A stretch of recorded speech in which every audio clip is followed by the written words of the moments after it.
안녕하세요. 성안고등학교 학생 여러분. 김선영 선생님입니다. 자, 우리 오늘은 3단원 새롭게 바라보는 독서에서 1단원 비판적 읽기, 경쟁 어떻게 받아들일까를 함께 배워보도록 하겠습니다. 교과서 68페이지를 한번 펴보도록 하겠습니다.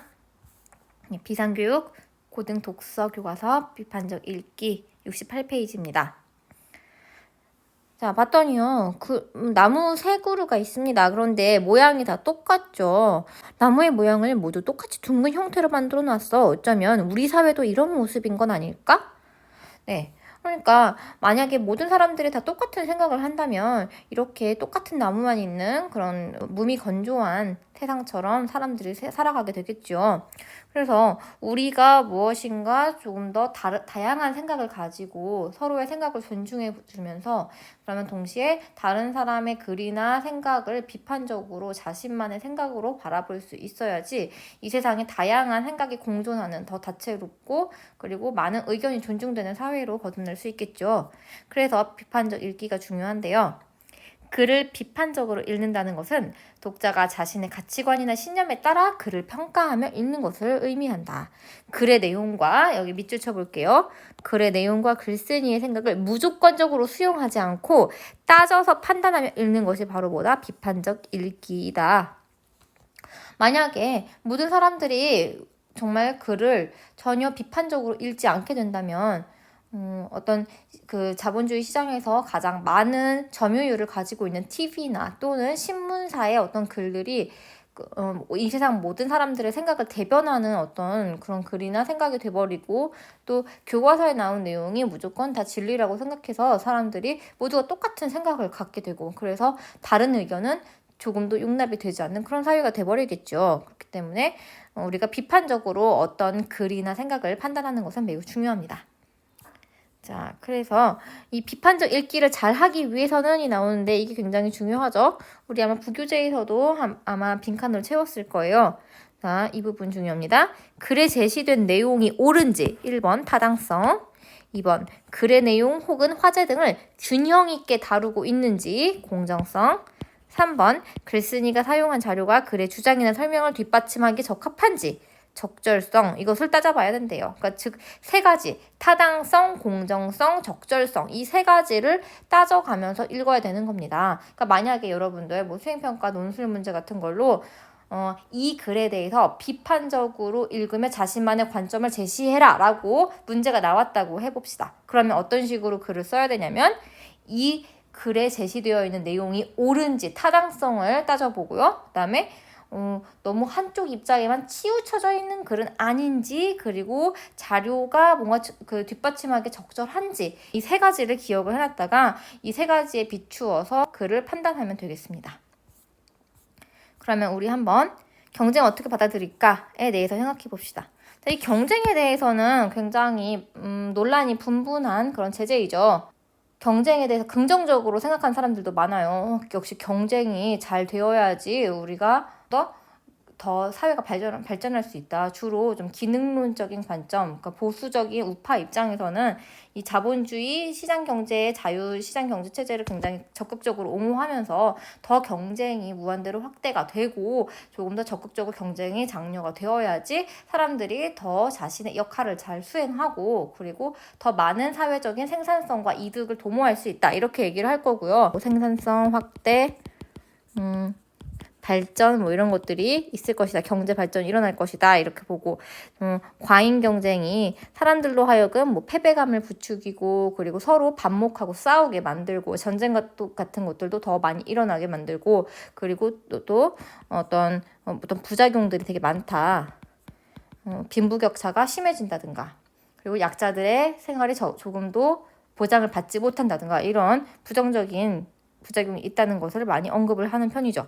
그래서 이 경쟁 어떻게 받아들일까에 대해서는 긍정적으로 글을 써도 비판적으로 읽을 수 있고 부정적으로 써도 어떤 비판적으로 읽을 수 있는 소지가 굉장히 다분한 제재입니다. 그렇기 때문에 이렇게 비판적 읽기에 제재로 가져오게 된 것이죠.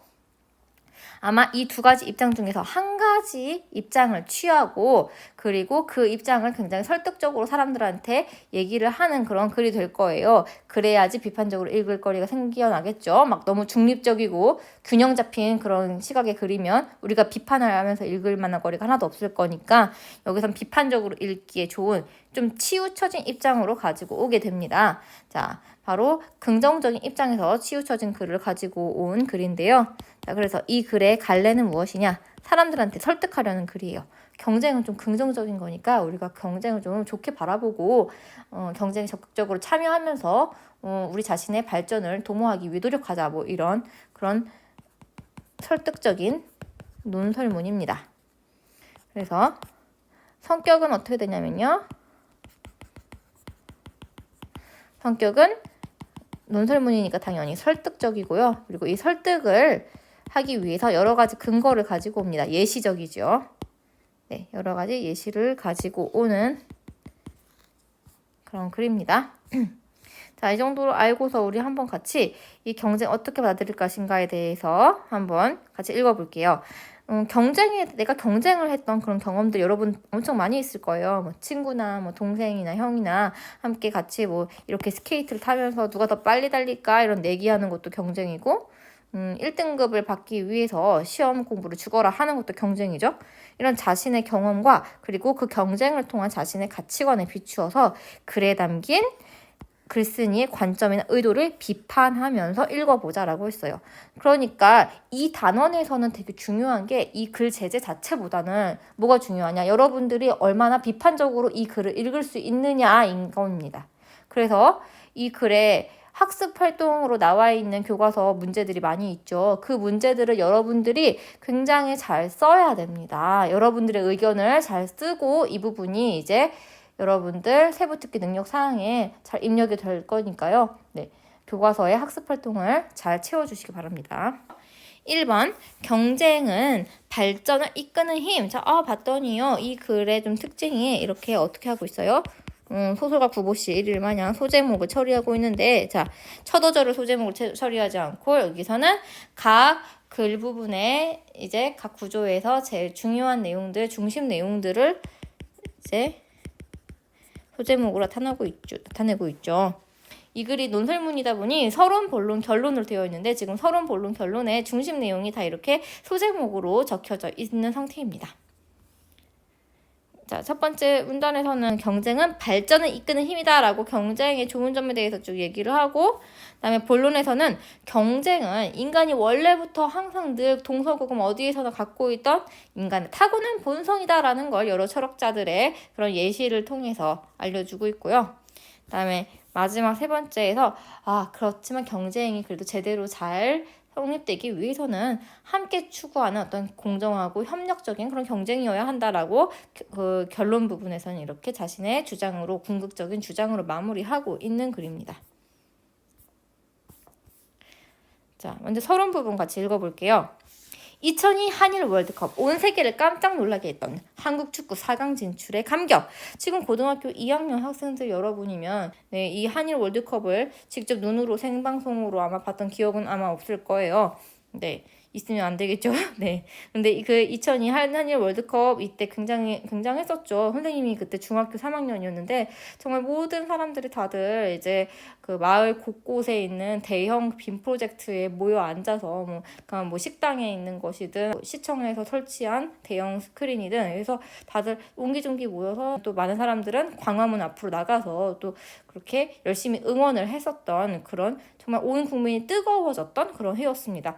사람들이 엄청 뜨거워져서 그 해에는 다들 너무 즐겁고 해피해서 자살률도 크게 내려갔었다고 하는 그런 해이죠.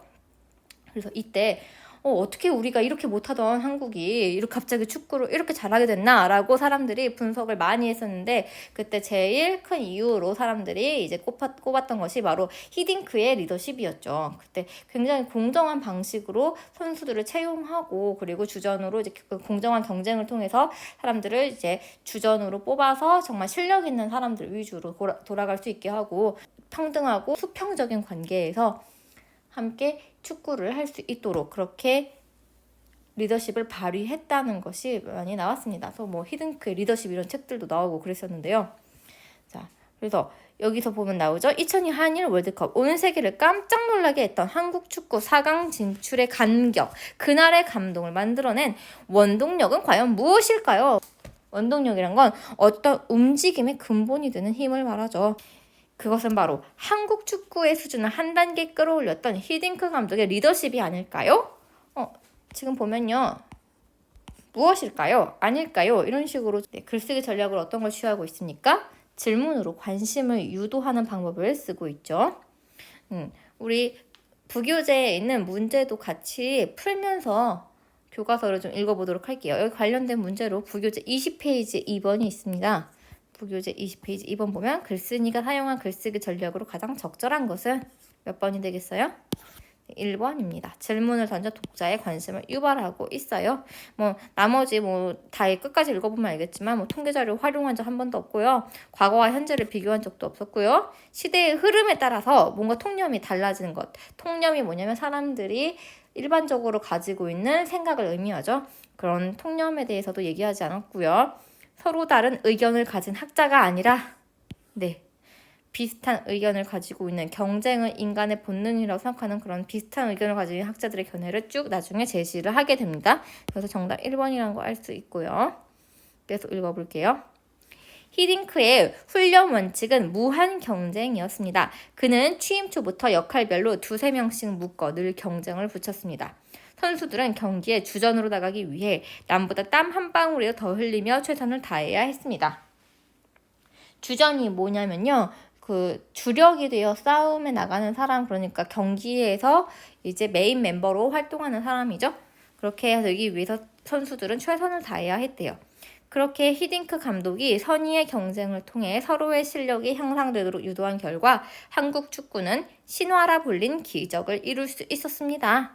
자, 일단 사례를 지금 제시하고 있습니다. 어떤 사례요? 히딩크 감독이 선의의 경쟁을 통해서 축구 선수들의 실력을 향상해서 그래서 2002 한일 월드컵에 신화를 만들었다는 사례를 가지고 오고 있죠. 히딩크 감독의 사례를 가지고 있습니다. 어떤 사례예요? 경쟁의 순기능, 경쟁이 얼마나 좋은 기능을 하고 있는지 그 경쟁의 순기능에 대한 그런 사례로 히딩크 감독을 가지고 오고 있죠. 그 다음에 계속 읽어볼게요. 한국 축구가 2010년 남아프리카 공화국 월드컵에서 원정 첫 16강의 쾌거를 일궈내며 한 단계 질적 도약을 이룬 건 역시 경쟁의 힘이 컸습니다. 세계 무대에서 경쟁력을 다진 해외파 선수들을 포함하여 국내 프로축구 리그에서 선의의 경쟁을 통해 실력을 쌓아온 선수들이 있었기에 가능했던 일이었습니다.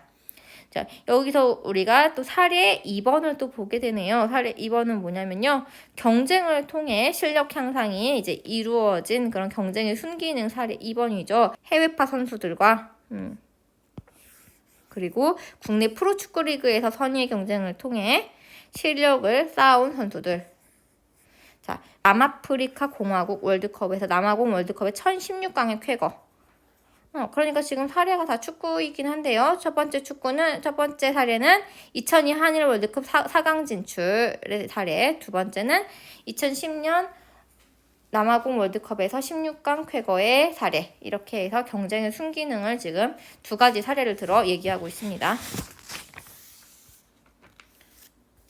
다음에 세 번째 사례가 나타나고 있네요. 지금은 은퇴한 피겨스케이팅 선수 김연아 또한 현역 시절 선의의 경쟁자인 아사다 마오를 떼어놓고는 상상하기 힘듭니다. 두 선수 사이에 불꽃 튀는 경쟁이 세계 챔피언을 낳고 피겨의 새로운 시대를 연 것입니다. 여기서 아사다 마오와의 경쟁이 또 김연아를 크게 키웠다라고 이렇게 얘기를 하고 있습니다. 우리가 세 번째 사례를 볼 수 있죠. 아사다 마오와 경쟁을 통해 더 성장하게 된 김연아 선수가 사례 3이었습니다.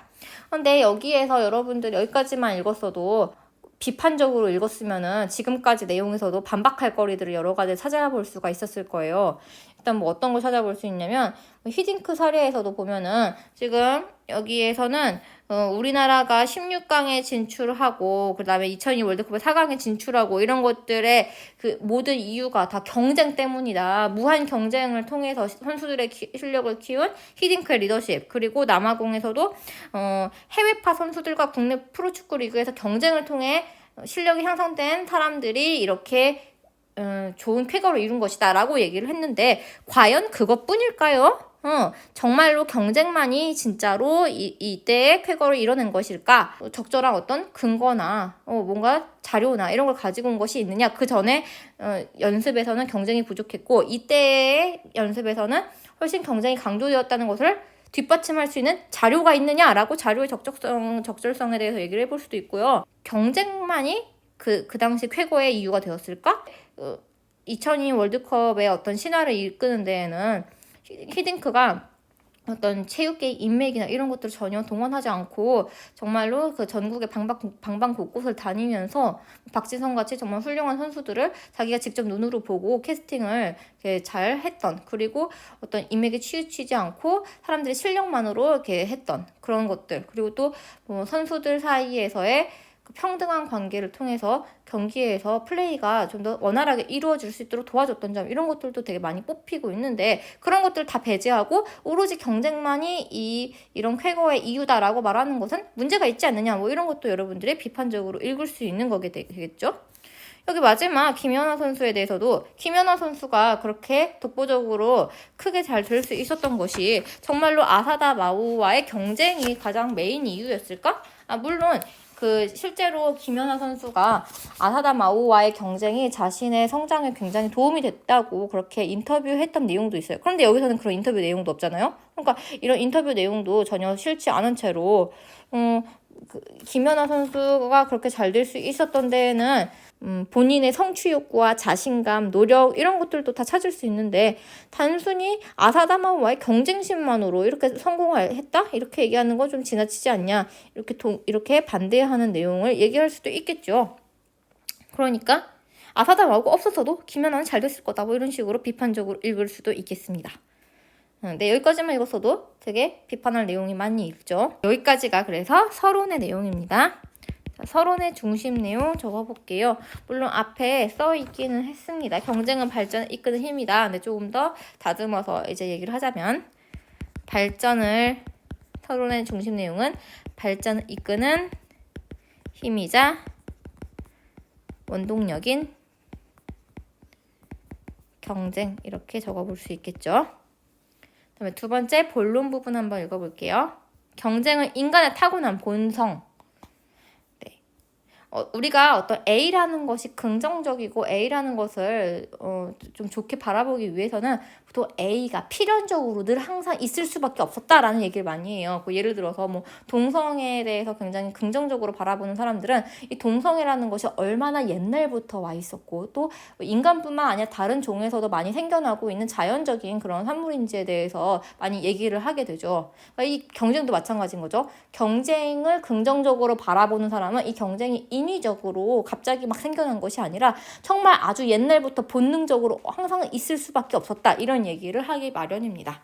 그래서 이 본론 부분에서는 경쟁은 인간이 선천적으로 본능적으로 가질 수밖에 없는 그런 성질이 바로 경쟁이다, 이런 얘기를 합니다. 우리가 재미있어 하는 일에는 대부분 경쟁이라는 요소가 들어있습니다. 그렇긴 하죠. 우리가 어려서부터 해온 놀이와 오락도 경쟁을 할 때 더 재미가 있었습니다. 그것은 경쟁이 인간의 본능이기 때문입니다. 자, 그래서 경쟁이 인간의 본능이다라고 하는 이 주장, 이것이 이제 핵심 주장이죠.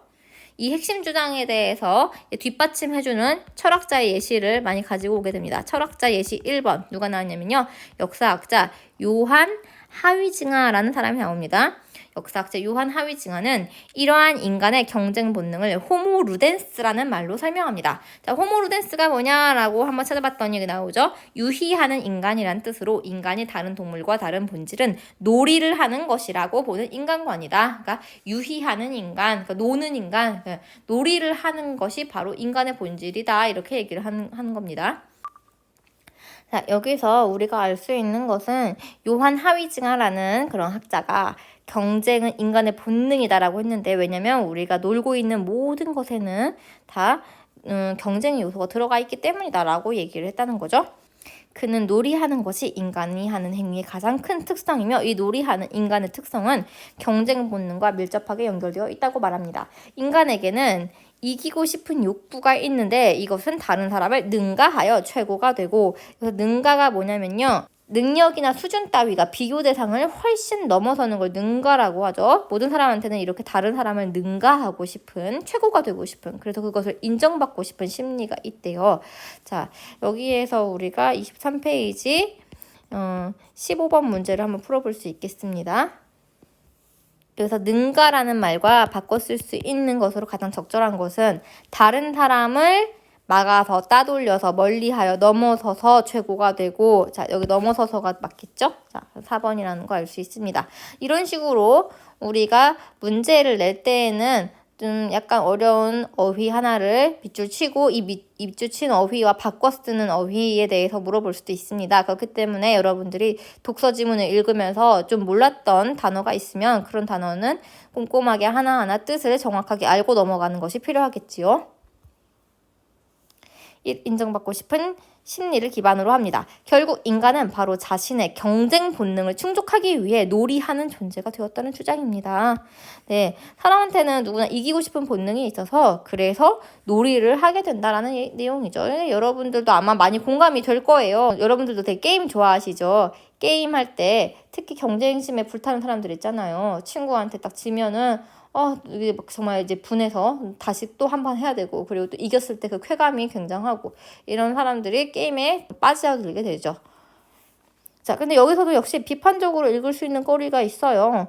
놀이 자체가 즐거워서 하는 사람들도 많지 않느냐. 그리고 이 세상에 많은 놀이 중에는 경쟁이 필요 없는 놀이도 있다. 그러니까 승패가 갈라지지 않고, 아이들이 하는 인형놀이 같은 경우에도 뭐 승패가 갈라지기보다는 그냥 서로 대화하고 상호작용하는 그 자체가 좋아서 하는 그런 놀이들도 분명히 많이 있는데, 경쟁만이 우리 인간의 가장 큰 특성이며, 그리고 놀이를 하는 이유라고 얘기하느냐, 이렇게 너무 경쟁에 대해서 지나치게 과대평가하고 있는 것이 아니냐, 이런 식으로 우리가 비판적으로 읽을 수도 있겠죠. 자, 그러면은 부교재에 있는 문제 23페이지 12번 문제도 같이 풀어볼게요. 가를 읽은 학생이 보기의 상황에서 할 말로 가장 적절한 것은, 보기, 청소 시간에 하기 싫은 청소를 좀 더 재미있게 하려면 어떻게 해야 될까? 가가 아까 읽은 부분이에요. 우리 인간은 경쟁 본능을 충족하기 위해 놀이하는 존재가 되었다는 주장. 자, 그런 것을 읽었을 때 뭐라고 얘기할 수 있을까요? 청소하는 것도 좀 재밌게 하려면 경쟁을 넣으면 되겠다, 이런 얘기를 하겠죠? 몇 번? 누가 더 깨끗하게 청소하는지 내기해볼까? 4번이 되겠습니다. 12번 같은 문제 굉장히 좀 응용하는 문제여서 나오기 좋은 유형이죠. 잘 보시면 좋겠네요. 계속 읽어볼게요. 인간을 공격적이고 이기적인 존재로 보았던 영국의 철학자 토머스 홉스 역시, 자, 두 번째 철학자 나왔습니다. 첫 번째 철학자는 요한 하위징하였죠. 두 번째 철학자는 영국의 철학자 토마스 홉스입니다. 토마스 홉스 역시 경쟁심은 인간의 본능이라고 말했습니다. 아까 계속 경쟁이 인간의 본능이라고 말하는 철학자들을 한 명 한 명 소개하고 있는 중입니다. 인간의 본성 중에는 싸움을 불러일으키는 세 가지 요소인 경쟁심, 소심함, 명예욕이 있는데, 특히 경쟁심은 인간이 필요한 무엇인가를 얻기 위해 다른 사람과 투쟁하도록 만든다는 것입니다. 이러한 점들로 보아 경쟁은 우리 삶에서 떼어낼 수 없는 불가피한 것입니다. 따라서 우리에게는 경쟁을 부정하는 것이 아니라 경쟁의 긍정적인 힘을 배우고 활용하는 지혜가 필요합니다. 자, 글쓴이가 두 번째 예로 든 철학자는 홉스였어요. 홉스는 두 사람이 서로 같은 것을 원하지만 그것을 똑같이 누릴 수 없다면 서로 적이 되어서 상대를 무너뜨리거나 굴복시키려 할 것이라고 말합니다. 그리고 그러한 행동의 바탕에는 인간의 본능인 경쟁심이 존재한다고 그렇게 주장을 했습니다. 그래서 경쟁심이 우리에게 싸우도록 부추긴다. 경쟁은 우리 삶에 떼어낼 수 없는 그런 불가피한 것이다. 이렇게 얘기를 하죠. 우리에겐, 여기 밑줄 쳐볼게요. 우리에겐 경쟁을 부정하는 것이 아니라 경쟁의 긍정적인 힘을 배우고 활용하는 지혜가 필요합니다. 자, 여기에서 글쓴이의 어떤 관점이 드러나고 있죠. 그 전에는 좀 사례나 어떤 철학자의 말들을 인용하면서 객관적으로 좀 얘기를 하고 있었다면, 여기서는 글쓴이의 좀 주관적인 관점이 많이 드러나고 있습니다. 경쟁은 우리 삶에서 절대 피할 수 없는 거다. 그러니까 우리는 경쟁을 부정할 것이 아니라 경쟁의 긍정적인 힘을 배우고 활용해야 된다. 네, 이렇게 주관적인 관점이 나왔으니까 당연히 또 비판적으로 읽을 거리가 많죠. 뭐냐면 너무 좀 치우쳐져 있는 것 아니냐. 경쟁의 긍정성만을 너무 강조하면서 경쟁의 부작용에 대해서는 너무 생각 안 하는 것 아니냐. 그리고 또 경쟁을 우리 삶에서 떼어낼 수 없는 불가피한 것이라고 했지만 꼭 왜 항상 모든 사람들이 다 그렇게 경쟁에 휘말려야만 하느냐. 아니다.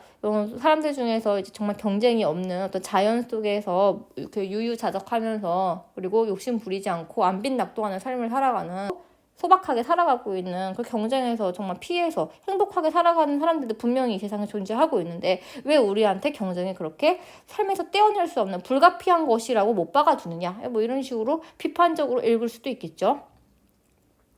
위대한 경쟁의 힘. 사실 우리나라의 경제 성장 과정은 경쟁의 힘을 대표적으로 보여주는 사례입니다. 네, 그리고 실제로 그 경쟁의 어떤 중요성을 얘기하는 사람들의 가장 큰 근거가 우리나라의 경제 성장을 많이 예로 들게 됩니다.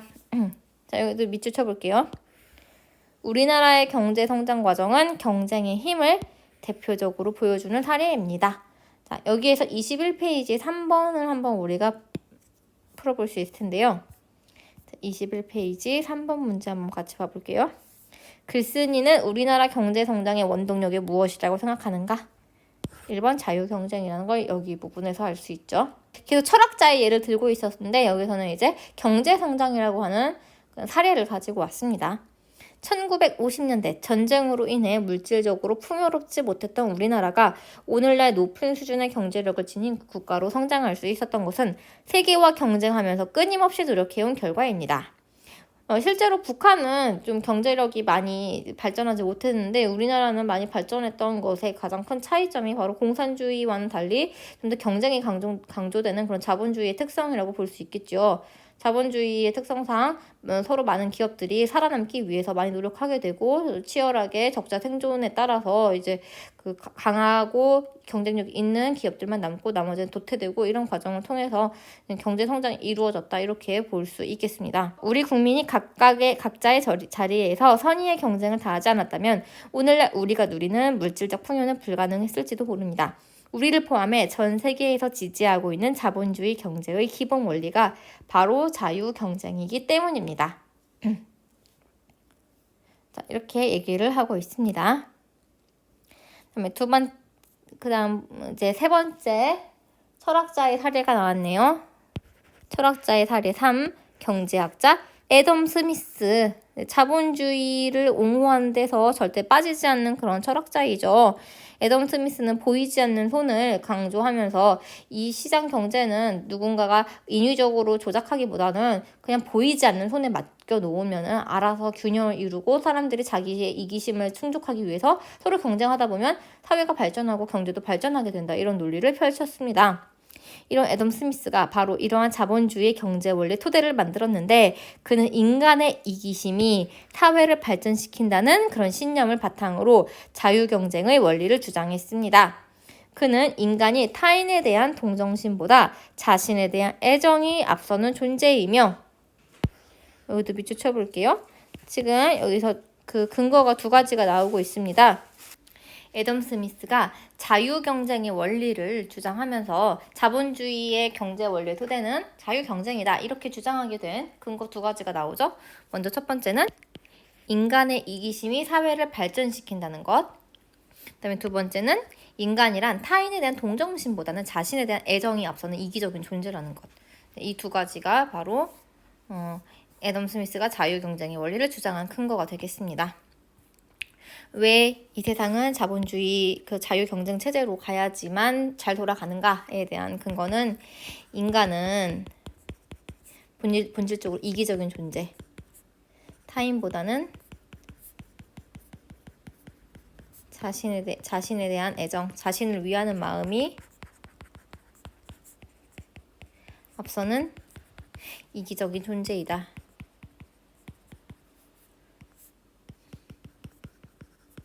이게 첫 번째 근거이고요. 이 두 번째 근거는 뭐예요? 인간의 타고난 이러한 이기심이 바로 사회를 발전시키게 되는 원동력이 된다는 것이죠.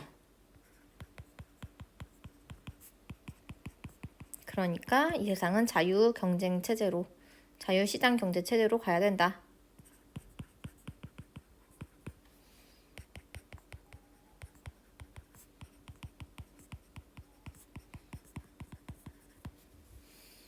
네, 이렇게 두 가지 근거가 바로 애덤 스미스가 자유 경쟁의 원리를 주장한 근거가 되었습니다. 즉, 인간의 이기심을 통제하기보다는 오히려 경쟁을 통해 인간의 이기심을 잘 활용하는 것이 개인의 행복과 사회 전체의 이익을 동시에 달성하는 길이라는 것입니다.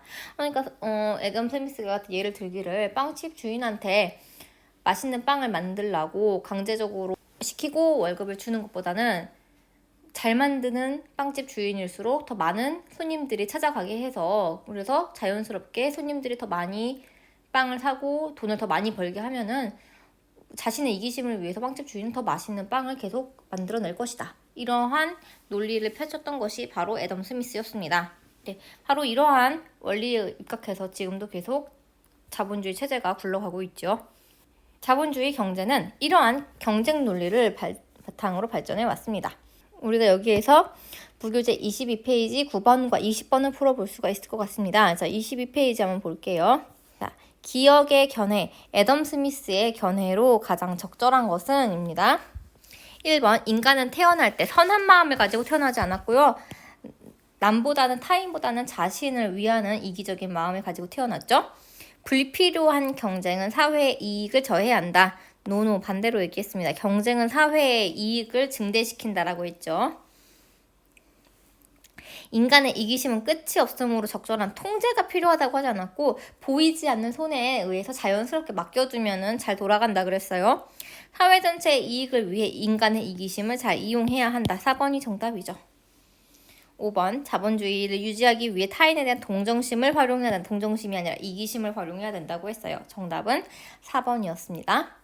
이것과 관련된 문제로 24페이지 20번도 풀어볼게요. 24페이지 20번. 자, 기억과 보기에 밑줄 친 학자의 공통적 견해로 가장 적절한 것은, 여기서 기억은 애덤 스미스입니다. 애덤 스미스와 그다음에 토머스 홉스가 가지고 있는 공통적인 견해. 토머스 홉스 앞에도 나왔었죠. 토머스 홉스는 인간의 본성 중에는 싸움을 불러일으키는 세 가지 요소인 경쟁심, 소심한 명예욕이 있다라 그랬고, 그리고 애덤 스미스는 우리 인간은 누구나 이기심을 가지고 있기 때문에 이 이기심으로 경쟁을 더 부추겨서, 그래서 그 경쟁을 통한 사회의 발전을 도모해야 된다라고 했습니다. 그럼 두 사람의 가장 공통적인 견해는 뭘까요? 바로 경쟁이라는 것은 인간이 타고난 본성이다라는 거죠. 애덤 스미스는 경쟁이 본성이라기보다 이기심이 본성이라고 했는데, 그 이기심이라는 것이 결국 경쟁에서 이기고자 하는 욕구로 이제 이어질 수 있기 때문에 경쟁은 인간이 타고난 본성이다라는 것과도 좀 일맥상통하는 면이 있죠. 그래서 이렇게 2번이 되겠습니다. 자본주의 경제는 이러한 경쟁 논리를 바탕으로 발전해 왔습니다. 점점 더 좋은 물건을 원하는 사람들의 욕망, 그리고 이를 만족시키려는 기업들 간의 자유 경쟁은 기술을 발전시키고 생산성을 향상하는 데 크게 기여했습니다. 이러한 경험을 통해 오늘날 자유 경쟁의 원리는 일반화되었고, 자유 경쟁의 원리를 따르는 자본주의 경제도 그 가치를 인정받고 있습니다. 여기까지가 본론입니다. 사실 여기 있는 이 문단이 굉장히 비판적으로 읽기 좋은 문단입니다. 왜냐면은 지금 상당히 공정성을 많이 잃고 있는 문장이에요. 자본주의의 경제가 좋은 물건을 원하는 사람들의 욕망과 이를 만족시키려는 기업들 간의 그런 경쟁으로 정말 좋은 점만 있다라고 어필하고 있는데, 네, 어떤 이렇게 해서 계속 좋은 물건을 원하는 사람들의 끝없는 욕망, 그리고 그 기업들 간의 경쟁이 결국에 얼마나 큰 환경 오염을 불러일으키고 과잉된 생산으로 인해서, 그래서 그런 물건들을 생산해내기 위해서 뭐 제3세계 어린이들을 뭐 착취한다든가 뭐 축구공 하나를 만드는데 굉장히 많은 제3세계 어린이들의 그 손이 쓰인다고 하죠. 사람들이 불필요한 어떤 노동에 계속 시달리게 되는 것, 또 과잉 생산을 위한 지나친 노동에 시달리게 되는 것들, 이런 여러 가지 문제점들이 있는데, 오로지 그냥 자본주의 경제는 그 가치 인정받고 있다라는 말로 긍정적인 측면만 너무 부각하고 있기 때문에 공정성이 좀 부족한 어떤 문단이라고 볼 수 있겠죠. 그래서 본론 부분에서 중심 내용은 인간의 타고난 본성이 뭐다? 경쟁이다. 이렇게 얘기하고 있습니다. 관련된 문제 23페이지 11번, 14번도 같이 풀어볼게요. 부교재 23페이지 11번, 14번. 자, 그래서 방금 읽었던 이 본론 내용 부분에 대해서 제목을 붙인다고 했을 때 가장 적절한 것은 인간의 타고난 본성은 경쟁이다 라는 3번이 되겠죠. 쉬운 문제였어요. 그리고 14번 문제. 이 글의 중심 소재로 글쓴이가 인간의 타고난 본성이며 발전을 이끄는 원동력으로 생각한 것은 무엇이다? 경쟁이다. 자, 그 다음에 세 번째, 이제 마지막 결론 부분입니다. 경쟁은 함께 추구하는 것이라고 이렇게 또 소제목으로 중심 내용을 얘기하고 있죠. 여기에서 또 우리가 24페이지 17번도 한번 같이 풀고 가볼게요. 17번. 자, 이 글을 보기와 같이 정리한다고 할 때 가에 들어갈 말, 서론에서 우리 경쟁은 발전을 이끄는 힘 그랬고, 2번은 경쟁은 인간의 타고난 본성. 다 지금 소제목들을 쭉 이어서 쓰고 있습니다. 그럼 가에 들어갈 소제목 뭐였겠어요? 네, 경쟁은 함께 추구하는 것이겠죠. 이제 결론 부분에서는 경쟁이 제대로 이루어지기 위해서 어떻게 해야 되는지 약간 이제 균형을 살짝 추구하는 그런 내용입니다. 그럼에도 불구하고 경쟁 그 자체를 부정하거나 경쟁 논리라면 무조건 반대하는 사람들이 있습니다. 자, 여기 경쟁 그 자체를 부정하거나 경쟁 논리라면 무조건 반대하는 사람들을, 자, 주로 좀 좌파 지식인들이 이런 주장을 많이 하지요. 물론 그 사람들 중에서 경쟁 자체를 아예 부정하기보다는 경쟁의 부작용에 대해서 좀 많이 강조하는 사람들이 많겠지만요. 갈등적인 관점이나 진보적인 관점에서 이러한 경쟁에 반대하는 그런 주장들을 많이 하고는 합니다. 자, 이들의 주장은요. 1번, 이들의 주장 1, 경쟁이 서로를 적대시하게 만들어 인간관계를 해친다. 네, 그렇잖아요. 우리가 게임하고 난 다음에 서로 막 사이가 안 좋아지는 경우 많이 있을 수 있죠. 네, 너 그것도 못하냐? 하면서 막 특히 놀리거나 자기가 이겼다는 것을 뽐내거나 이러면서 누군가 한 명 자기가 졌다는 것에 대해서 자존심이 좀 상하거나 이러면 서로 인간관계 나빠지는 경우도 분명히 있습니다. 네. 그런데 돈이 많이 오가고 그리고 그 사람의 어떤 생존 여부권이 박탈될 수도 있는 실제 자본주의 사회에서는 얼마나 또 이런 물적 자원에 대한 경쟁이 많은 갈등을 야기하겠습니까? 실제로 노동자와 사용자 간의 갈등, 노사 갈등도 문제지만 국가와 국가 간의 어떤 자본 경쟁을 놓고서도 또 많은 경쟁이 벌어져서 지금 미중 무역 전쟁처럼 국가 간의 어떤 그런 경쟁과 갈등, 그리고 더 나아가 전쟁으로도 나아갈 수도 있죠. 실제 역사적으로 많은 전쟁들이 국가 간의 어떤 무역 경쟁과 그리고 물자 자원을 서로 확보하기 위한 경쟁에서 비롯되는 경우가 아주 많았죠. 또 효율성과 적자 생존의 법칙을 앞세운 경쟁 논리는, 두 번째 주장, 경쟁 논리는 경쟁에서 탈락한 사람들을 도외시한다는 건 무시한다는 거죠. 결국 강자의 이익만을 대변한다. 네. 그러니까 그 경쟁에서 진 사람들, 네. 경쟁에서 탈락한 사람들은 정말 많은 이득에서 소외를 받게 되는 경우가 많이 있죠. 예전에 어떤 이제 인터넷 커뮤니티에서 그런 글을 본 적이 있어요. 아마 침착맨의 딸이었던 것 같은데요. 침착맨이 딸한테 너 왜 이렇게 게임을 좋아하니? 물어봤더니 딸이 얘기를 하기를 게임은 져도 보상을 주잖아요. 이겨도 보상을 주지만 져도 보상을 주잖아요. 이렇게 얘기를 하더라는 거예요. 근데 실제로 정말 게임은, 하지만 그런 어떤 우리 자본주의 경쟁에서는 그런 진자, 패자에 대한 보상이란 게 없죠. 대학에 합격하지 못한 자는 그걸로 끝이에요. 그리고 뭔가 사업이 망했을 때 그걸로 끝이죠. 그것 때문에 뭔가 보상을 받게 되는 게 없죠. 네, 그래서 결국 이런 경쟁이란 것이 강자의 이익만을 대변하지 않느냐라는 그런 주장이 있는 거죠. 그러나 이는 경쟁에 대한 오해입니다. 자, 이것이 글쓴이 관점입니다. 경쟁에는 이미 협력의 뜻이 담겨 있습니다. 진정한 의미에서 공정한 경쟁을 하기 위해서라도 협력은 필수입니다. 경쟁은 경쟁자를 부정하고 배제하는 것이 아니라 서로를 인정하고 그 바탕 위에서 각자의 의욕과 노력을 한층 더 이끌어내는 긍정적 상호작용이라 할 수 있습니다. 자, 이 부분이 바로 글쓴이가 생각하는 진정한 경쟁의 가치이죠.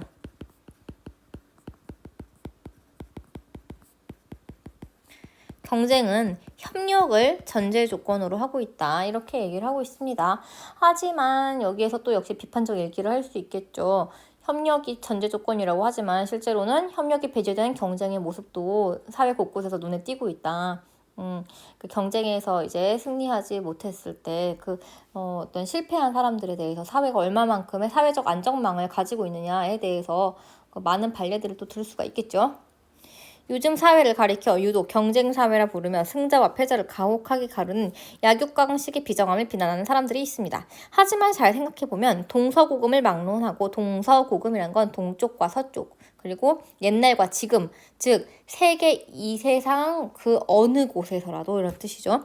이 세상 어느 곳에를 막론하고 인간 사회가 여태까지 경쟁 사회가 아니었던 적은 찾아보기 어렵습니다. 인류는 처음부터 지금껏 각자의 이익을 위해 항상 경쟁해 왔습니다. 그 과정에서 운동 경기에서처럼 공정한 경쟁 조건과 규칙을 함께 발전시켜 왔습니다. 경쟁 상대가 승복할 수 없는 부정하거나 불공정한 경쟁으로는 지속적인 경쟁이 불가능함을 잘 알고 있기 때문입니다. 우리 사회에서 경쟁은 앞으로도 계속될 것입니다. 따라서 앞으로의 과제는 여기부터가 이제 글쓴이의 궁극적인 주장이라고 볼 수 있습니다. 앞으로의 과제는 경쟁할 것인가 말 것인가를 선택하는 일이 아니라 공정한 경쟁을 추구하기 위한 방식에 대한 고민을 함께하는 것입니다. 네, 이것이 바로 뭡니까? 글쓴이의 궁극적인 주장이죠. 이제는 더 이상 경쟁 자체를 부정하고 경쟁 자체를 말살하자고 경쟁 자체를 없애자고 이렇게 주장은 하지 말자.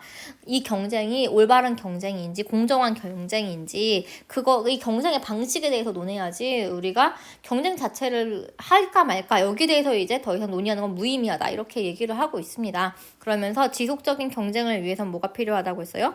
협력과 공정함이 필요하다고 그랬죠. 패자도 언제든지 승복할 수 있는 그런 협력을 바탕으로 한 협력 공정성 이렇게 쓰려다가 그냥 이렇게 쓸게요. 협력을 바탕으로 한 공정한 경쟁이 필요하다고 얘기했습니다. 그러니까 글쓴이가 중요하다고 생각한 건 협력과 공정함이에요. 네, 맞는 말인데요. 역시 또 비판적으로 읽을 수 있는 거리가 많이 있죠. 어떤 점에서 비판적으로 읽을 수 있어요?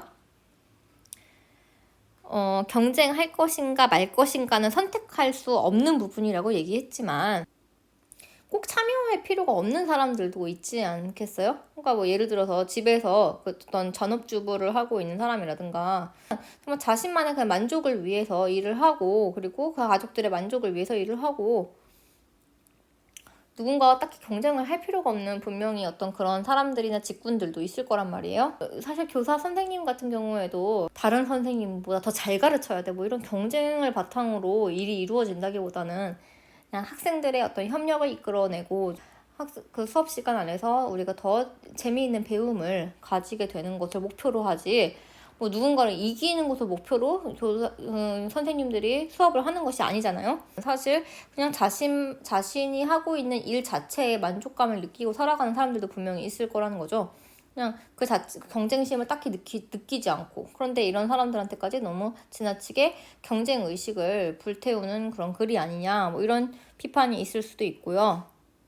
그리고 경쟁을 할 때 경쟁 상대가 승복할 수 없는 부정하거나 불공정한 경쟁은 안 된다고 얘기를 했는데 정말로 모두가 완벽하게 동의할 수 있는 흠결 없는 완벽한 그런 공정한 경쟁이란 것이 과연 가능한가? 경쟁이란 것이 존재하는 한 그 경쟁에서 이기기 위한 잡음들은 계속 일어날 수밖에 없죠. 실제로도 최근에 어떤 학생부 종합전형이나 뭐 어떤 의대 선발 방식 이런 것에 대해서도 논란이 되게 많이 있었잖아요. 그러니까 되게 권력자들이나 가진 자들은 어떻게 해서든지 자신의 자녀들을 조금 더 경쟁에서 이길 수 있도록 어떤 불법적이거나 편법적인 루트를 마다하지 않으려고 할 텐데, 그렇게 이런 완벽하게 공정한 경쟁이란 것이 과연 있을 수 있는 것인가?